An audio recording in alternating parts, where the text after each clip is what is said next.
혀는 능히 길들일 사람이 없나니 쉬지 아니하는 악이요 죽이는 독이 가득한 것이라. 이것으로 우리가 주 아버지를 찬송하고 또 이것으로 하나님의 형상대로 지음을 받은 사람을 저주하나니 한 입에서 찬송과 저주가 나오는도다. 내 형제들아, 이것이 마땅하지 아니하니라. 샘이 한 구멍으로 어찌 단물과 쓴물을 내겠느냐. 내 형제들아, 어찌 무화과 나무가 감람 열매를, 포도나무가 무화과를 맺겠느냐. 이와 같이 짠물이 단물을 내지 못하느니라. 아멘. 자, 오늘 말씀의 제목은 한 입에서 나오는 찬송과 저주입니다. 한번 따라 하실까요? 한 입에서 나오는 찬송과 저주. 어느 시골 병원 홈페이지에 이런 글이 올라왔습니다. 제 아이가 개에게 물렸는데 이제 다 나았습니다. 그동안 잘 치료해 주신 의사 선생님 감사합니다. 또 며칠 후에 이런 글이 올라왔어요. 옆집 김씨 아저씨가 일을 하다가 뱀에게 물렸는데 3일 만에 퇴원했습니다. 축하해 주세요. 근데 그 밑에 이런 댓글이 달렸어요.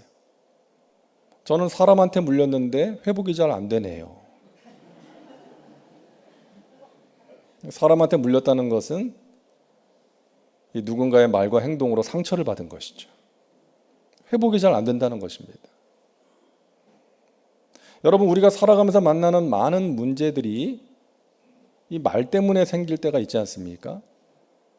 누군가의 말 때문에, 또 나의 말 때문에. 우리가 누군가로부터 상처를 받았다고 할 때 그 원인은 대부분 말 때문인 것이죠. 무심코 던진 돌멩이에 개구리가 맞아 죽는다고.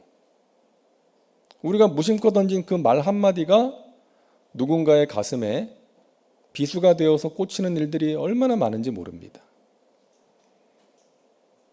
희대의 탈옥수 신창원이라는 이름을 여러분 기억하실 거예요. 이 사람이 탈옥을 한 뒤에 15만 명의 그 경찰들을 뿌리치고 도피 생활을 하다가 2년 반 만에 잡히지 않았습니까? 근데 그 후에 이 사람의 이야기가 알려졌는데 초등학생 때 집이 너무나 가난해서 월사금을 못 낸 거예요. 근데 학교 선생님이 이 아이한테 돈도 가지고 오지 않았으면서 왜 학교를 왔느냐고, 빨리 꺼지라고 그렇게 말한 거예요. 그때부터 내 마음속에 악마가 생겼다, 그런 말을 합니다. 여러분, 이처럼 말이 중요합니다. 그래서 성경을 보면 이 말과 관련된 말씀이 참 많습니다. 우리 개인과 가정 또 교회 공동체에 이 말이 중요하기 때문이죠. 우리가 먼저 알아야 되는 것은 우리가 하는 이 말이 큰 힘, 영향력을 가지고 있다는 거예요. 야고보서 3장 4절과 5절입니다. 또 배를 보라. 그렇게 크고 광풍에 밀려가는 것들을 지극히 작은 키로서 사공의 뜻대로 운행하나니 이와 같이 혀도 작은 지체로 돼 큰 것을 자랑하도다. 보라, 얼마나 작은 불이 얼마나 많은 나무를 태우는가. 작은 키가 큰 배를 움직이는 것처럼, 작은 불씨가 산 전체를 태우는 것처럼 이 작은 혀가 큰 영향력을 가진다는 것입니다. 말 한마디로 누군가의 마음을 열 수도 있고 닫을 수도 있고, 말 한마디로 누군가의 얼굴에 웃음꽃이 피게 할 수도 있고 눈물을 흘리게도 할 수 있고, 말 한마디로 친구가 되기도 하고 원수가 되는 것입니다. 되기도 하는 것입니다. 그래서 우리는 이 말의 위력을 알고 말을 조심해서 해야 되겠습니다. 오늘 본문 2절입니다. 우리가 다 실수가 많으니 만일 말에 실수가 없는 자라면 곧 온전한 사람이라 능히 온 몸도 굴레 씌우리라. 자, 야고보는 우리 모두가 말의 실수가 많다라고 말을 하고 있어요. 성경에 이 야고보라는 인물이 여러 명 나오지 않습니까? 예수님의 12제자 가운데도 야고보가 2명이 있었죠. 세베대의 아들 야고보, 알페오의 아들 야고보가 있었습니다. 근데 이 야고보서를 기록한 야고보는 예수님의 제자 야고보가 아니라 예수님의 친동생이었고 나중에 예루살렘 교회의 지도자가 된 야고보입니다. 야고보는 오순절날 성령 세례를 받았고 예루살렘 교회의 리더가 된 사람이에요. 기둥과 같은 사람이었습니다. 기도를 많이 해서 낙타 무릎이라는 별명을 가졌던 그런 사람이에요. 그런 사람이 나를 포함해서 우리 모두는 실수가 많은 사람입니다. 말에 실수가 많습니다라고 말을 하고 있는 거예요. 그렇게 기도를 많이 하고 교회의 기둥 같은 사람이었지만 그런 야고보도 자신을 포함해서 우리 모두가 말에 실수가 많다는 것을 인정하고 조심했던 것입니다. 여러분, 우리 모두는 말 실수를 합니다. 어떤 사람은 자주 하고 어떤 사람은 가끔 한다는 차이가 있을 뿐이죠. 그렇기 때문에 말을 조심해야 됩니다. 특히 저같이 리더의 위치에 있는 사람은 더욱 조심해야 됩니다. 야고보서 3장 1절입니다. 내 형제들아, 너희는 선생된 우리가 더 큰 심판을 받을 줄 알고 선생이 많이 되지 말라. 여기에 아주, 매우, 대단히 신경이 쓰이는 단어가 하나 있죠. 심판이라는 단어입니다. 여러분, 우리의 말 실수가 단순한 실수로 끝나는 것이 아니라 하나님 앞에서 심판받을 내용이라는 거예요. 예수님도 같은 말씀을 하셨습니다. 마태복음 12장 36절에 내가 너희에게 이르노니 사람이 무슨 무익한 말을 하든지 심판날에 이에 대하여 신문을 받으리니 내 말로 의롭다함을 받고 내 말로 정죄함을 받으리라. 사도 바울도 같은 말을 했어요. 로마서 14장 10절 내가 어찌하여 내 형제를 비판하느냐 어찌하여 내 형제를 업신여기느냐 우리가 다 하나님의 심판대 앞에 서리라. 여러분, 우리가 왜 말을 조심해야 됩니까?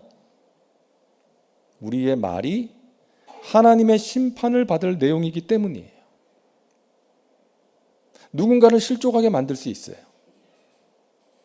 교회를 떠나게 할 수 있어요.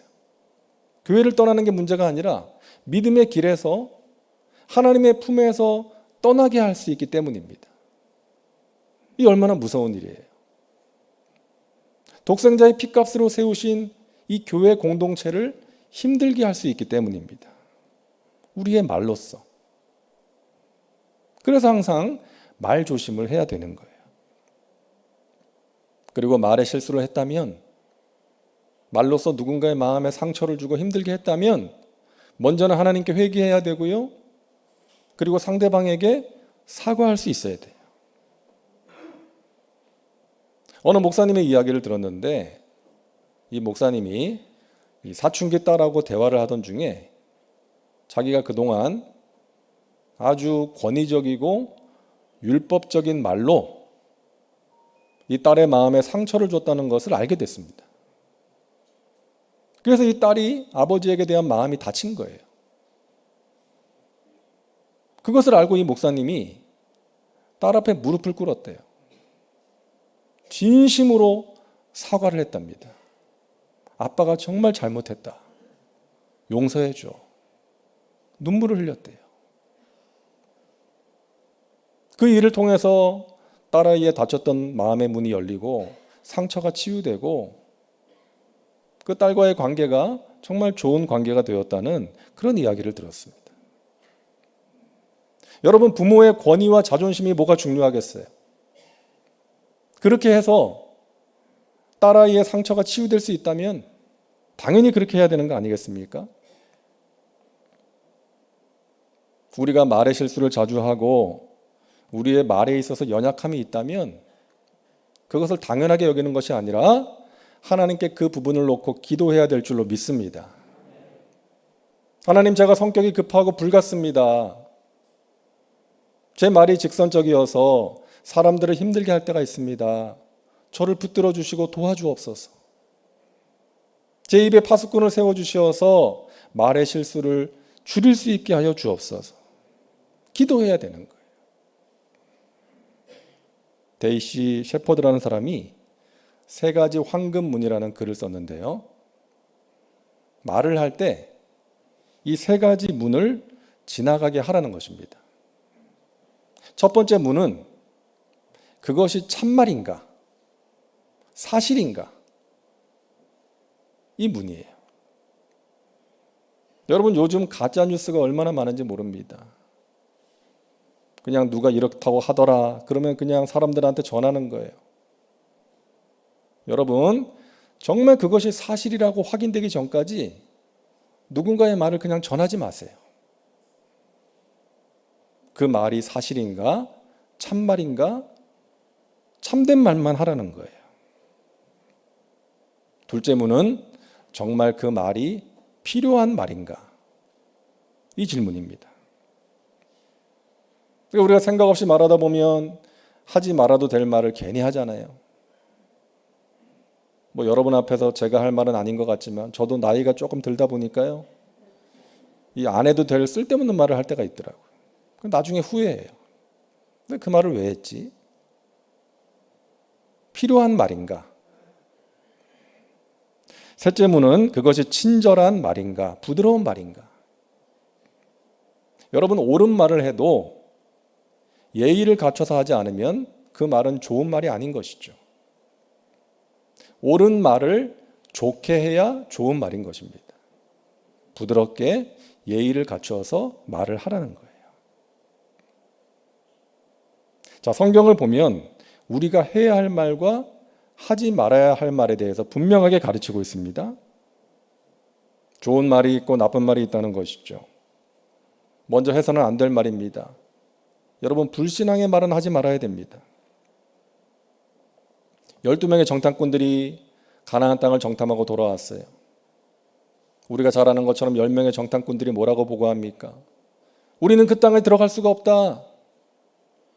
그 땅 사람들에 비하면 우리는 메뚜기와 같다. 그 땅에 들어가는 것은 불가능하다. 그 보고를 듣고 이스라엘 백성들이 통곡을 하면서 하나님을 원망하고 하나님이 세우신 지도자를 원망하지 않습니까? 그때 하나님께서 이런 말씀을 하셨죠. 민수기 14장 28절 우리 함께 읽겠습니다. 그들에게 이르기를 야훼의 말씀에 내 삶을 두고 맹세하노라. 너희 말이 내 귀에 들린 대로 내가 너희에게 행하리니. 하나님 말씀인데 무서운 말씀이에요. 너희가 말한 대로 해주겠다는 거예요. 결국 이스라엘 백성들은 자신들이 말한 그대로 가나안 땅에 들어가지 못하고 광야에서 다 메뚜기처럼 죽어갔습니다. 그런데 여호수아와 갈렙은 뭐라 그럽니까? 하나님이 그 땅을 우리에게 주신다고 약속하지 않았느냐? 그 하나님의 약속을 믿어라. 하나님이 우리를 기뻐하시면 반드시 그 땅을 우리에게 주실 것이다. 하나님은 그들이 아니라 우리와 함께 하신다. 두려워하지 말아라. 하나님께서는 여호수아와 갈렙이 말한 그대로 그들을 가나안 땅으로 인도해 주신 것입니다. 그래서 여러분, 우리의 입에서 불신앙의 말이 아니라 믿음의 말이 흘러나와야 돼요. 우리의 눈앞에 강한 대적들이 있고 어려운 문제가 있다 할지라도 하나님을 원망하는 말, 절망하는 말을 하는 것이 아니라 믿음의 말을 할 수 있어야 돼요. 우리에게는 하나님이 함께 계신다. 하나님께서 우리의 보호자가 되신다. 우리를 도와주시고 인도해 주신다. 그러므로 할 수 있다. 이러한 믿음의 말이 우리에게 있어야 되는 것입니다. 그리고 여러분, 비판하는 말도 삼가야 됩니다. 마태복음 7장 1절과 2절 함께 읽습니다. 비판을 받지 아니하려거든 비판하지 말라. 너희가 비판하는 그 비판으로 너희가 비판을 받을 것이요 너희가 헤아리는 그 헤아림으로 너희가 헤아림을 받을 것이니라. 여러분, 비판하는 말을 한다고 해서 그 사람은 무조건 부정적이라고 매도하는 것은 좋은 자세가 아니에요. 건설적인 비판은 필요합니다. 발전을 위해서. 개인과 공동체의 발전을 위해서 건설적인 비판은 필요해요. 하지만 여기서 예수님께서 말씀하시는 것은 누군가의 잘못을 함부로 정죄하고 판단하지 말라는 거예요. 자기가 재판장인 것처럼, 자기는 그러한 잘못을 하지 않는 것처럼 누군가를 대하지 말라는 것입니다. 우리는 누군가의 잘못을 보면 반면교사로 삼아야 돼요. 나에게는 저런 모습이 있지는 않은가, 저래서는 안 되겠구나 생각을 해야 되고요. 또 그 사람을 진심으로 위하는 마음으로 기도해주고 권면할 수 있어야 되는 것입니다. 함부로 비판하지 말라. 주님의 말씀입니다. 그리고 과격한 말도 하지 말아야 되죠. 잠언 15장 1절 함께 읽습니다. 유순한 대답은 분노를 쉬게 하여도 과격한 말은 노를 격동하느니라. 사람을 격동시키는 말이 있죠. 함부로 하는 말, 약점을 건드리는 말, 자존심 상하게 하고 무시하는 말, 이런 말을 하지 말라는 거예요. 에베소서 6장 4절 함께 읽습니다. 또 아비들아 너희 자녀를 노엽게 하지 말고 오직 주의 교훈과 훈계로 양육하라. 자녀에게도 과격한 말로 자녀를 노엽게 하지 말라는 거예요. 자녀에게도 우리가 예의를 갖춰서 말을 해야 되는 것입니다. 왜? 그 말이 자녀를 망칠 수가 있기 때문에. 평생 자녀의 마음에 상처로 남을 수가 있기 때문에 그런 것이죠. 또 여러분, 비교하는 말도 우리는 하지 말아야 됩니다. 비교하는 말. 사울이 시기심과 질투에 사로잡혀서 나라를 구한 다윗을 죽이려고 하잖아요. 근데 그의 마음에 시기심과 질투의 불을 당긴 게 뭐예요? 그 여인들이 부른 노래 때문 아닙니까? 사무엘상 18장 7절에 여인들이 뛰놀며 노래하여 이르되 사울이 죽인 자는 천천히요 다윗은 만만히로다 한지라. 왜 비교를 하냐고요? 다윗은 그냥 만만히로다 이래도 사울이 신경이 쓰일 텐데 사울은 천천히요 다윗은 만만이다 대놓고 비교를 하니까 당연히 마음이 상하는 것이죠. 그때부터 사울이 심히 불쾌하여 다윗을 주목했다라고 성경은 말씀하고 있습니다. 아무개 아버지는 안 그런데 당신은 왜 그래요? 그러면 그래 내가 잘못했구나 앞으로 잘해야지 이런 사람 어디 있어요?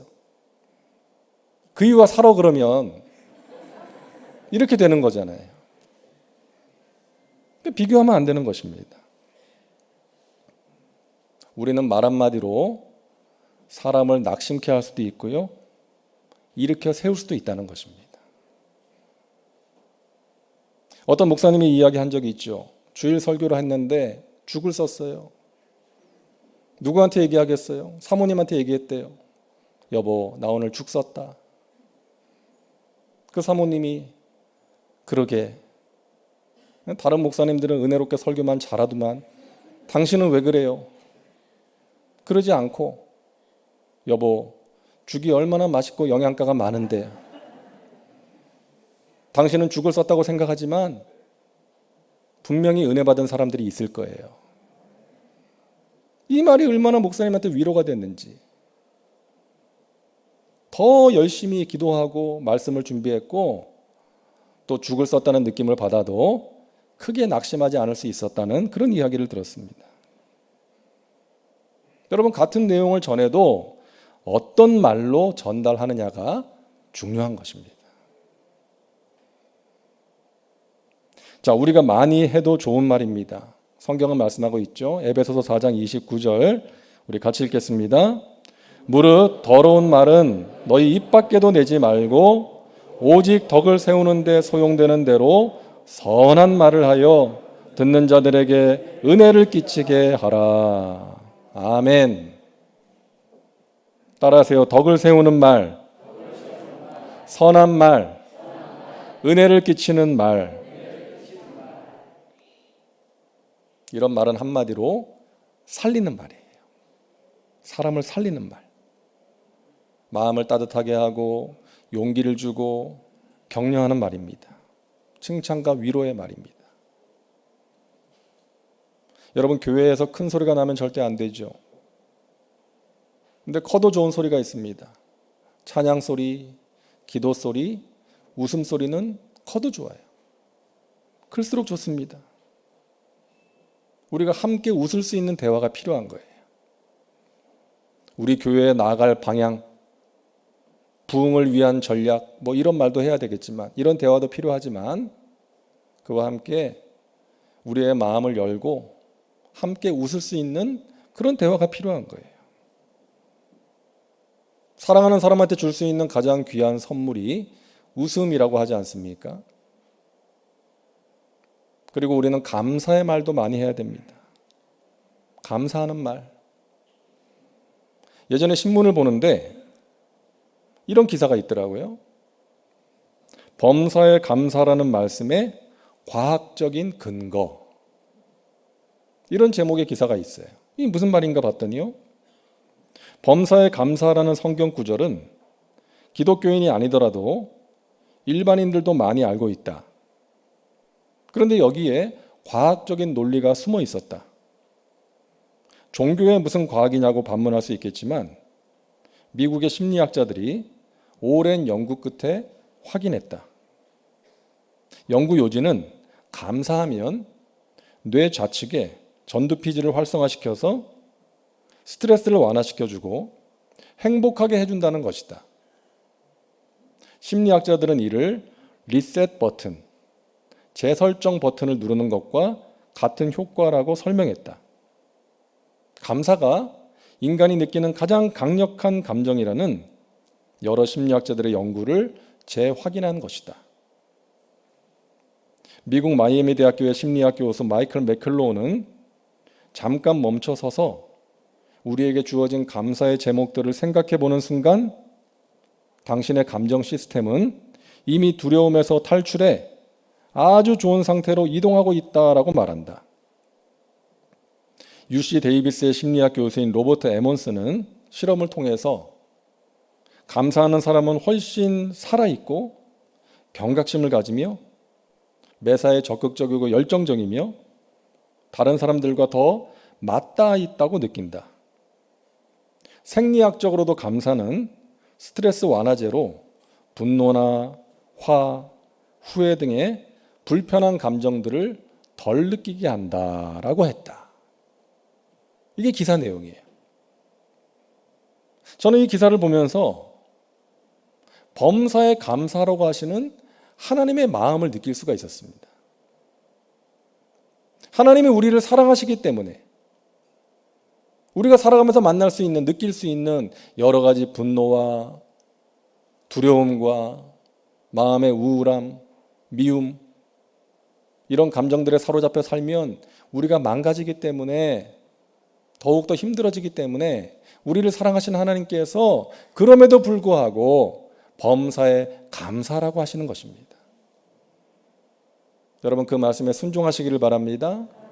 감사할 때 우리가 회복될 수 있어요. 행복해서 감사하는 것이 아니라 감사할 때 행복해질 수가 있는 것입니다. 그래서 우리가 평소에도 입으로 감사를 말하고 사람들에게도 감사를 자주 전하고 하나님께도 감사의 기도를 올리며 살아갈 때에 하나님께서 우리를 새롭게 하시고 어려움을 이겨낼 수 있는 힘과 용기와 믿음을 더해 주실 줄로 믿습니다. 셋째로 우리가 생각해야 되는 것은 지금까지 우리가 살펴본 이 내용들, 우리가 모르는 내용이 없지 않습니까? 어떤 말이 좋은 말이고 어떤 말이 나쁜 말인지, 우리가 어떤 말을 하면서 살아야 되는지 모르는 사람 없어요. 하지만 알면서도 실천하지 못할 때가 있다는 것이죠. 왜 그런 것입니까? 좋은 말을 해야 된다는 것을 알면서도 나쁜 말을 할 때가 있는 거예요. 그 이유가 오늘 8절에 나와 있습니다. 혀는 능히 길들일 사람이 없나니 쉬지 아니하는 악이요 죽이는 독이 가득한 것이라. 혀를 길들이는 것이 불가능하기 때문이에요. 그래서 우리가 말의 실수를 할 때가 있고 말로써 상처를 주고 받을 때가 있다는 것이죠. 그럼 어떻게 해야 됩니까? 오늘 성령 강림 주일인데 성령 충만해서 비결을 찾을 수가 있는 것입니다. 성령 충만의 결과에 대해서 성경은 이렇게 말씀합니다. 사도행전 2장 4절 같이 읽을게요. 그들이 다 성령의 충만함을 받고 성령이 말하게 하심을 따라 다른 언어들로 말하기를 시작하니라. 성령 받고 나서 방언으로 기도합니다. 말이 달라진 거예요. 사도행전 4장 31절 같이 읽습니다.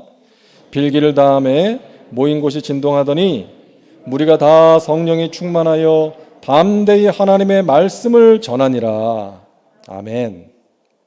성령 충만하니까요, 입을 열어서 하나님의 말씀, 복음을 전하는 거예요. 말이에요.